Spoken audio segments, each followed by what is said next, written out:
Today I wanted to talk about the Clover rotary cutters. These rotary cutters come in 4 sizes, 18, 28, 45, and 60 millimeters. What I have today is a 28 millimeter cutter, and I'm using it with the 18 by 24 Clover cutting mat. All of the Clover rotary cutters have a safety cover. To use your cutter, you'll push the button down and pull it towards you. Now the blade is out and ready to cut.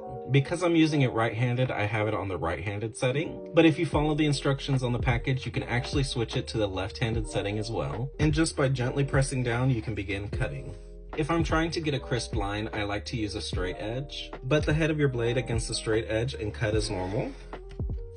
And what I like about the smaller rotary cutters is they're great for fine cutting and curves. So if you have a piece that you do have to do curves on, it's very simple to get those fine details cut out. And with the Clover blade, the cuts are always going to be clean and accurate. When you're done with the cutter, be sure to close your safety cover. And when you need to replace your blade, you can buy the Clover rotary blades in packs of 2 or 5. I love using this small cutter in garment construction, but what will you make with it?